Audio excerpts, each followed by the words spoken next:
Des fois, une bonne fessée fait pas de mal, mais après, il y a des limites comme pour tout, quoi. Enfin, je veux dire, faut pas non plus être dans l'excès. C'est pas acceptable en fait. Dans mon métier, vu que je suis animatrice, on discute beaucoup. On essaye d'utiliser beaucoup la médiation en fait. Au boulot ou dans mes relations avec mes potes ou avec ma famille, je leur mets pas des fessées, je leur tape pas dessus. Donc je vois pas pourquoi je le ferais avec les enfants.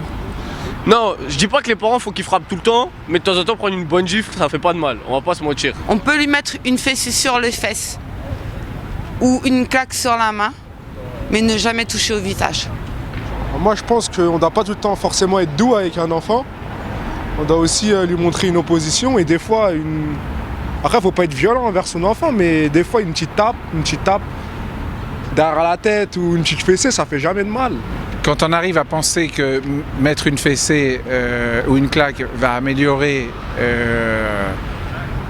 le processus éducatif ou transmettre des valeurs, tu te mets le doigt dans l'œil. Pour moi, c'est une question un peu compliquée parce qu'on a tous été un petit peu éduqués à la fessée, j'en reste pas traumatisée. Mais après, je travaille auprès d'enfants et c'est vrai qu'on se rend compte que l'autorité ne passe pas que par ça. On a tous fait des conneries quand on était petits, nos mères elles nous ont frappés, ça nous a jamais traumatisés.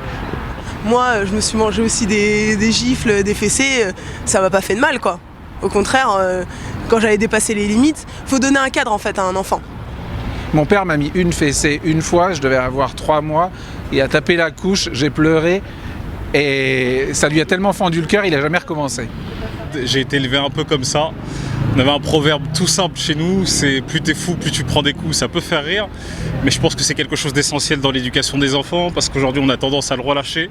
Mes parents ne m'ont jamais giflé, mais le fait d'avoir cette idée que si on dépasse les bornes et que si on respecte pas les règles, que je risquais d'avoir un coup, c'est vrai que ça m'a toujours permis de savoir les limites en fait. Je sais pas en fait si c'est bien ou pas. Mais par contre je trouve qu'en ce moment il y a un peu trop de laxisme au niveau de l'éducation des enfants.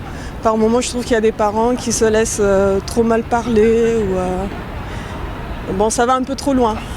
Je suis pour le pic fessé jusqu'à 7-8 ans, c'est pas mal. J'ai élevé mes garçons comme ça et ma fille, ça s'est très bien passé.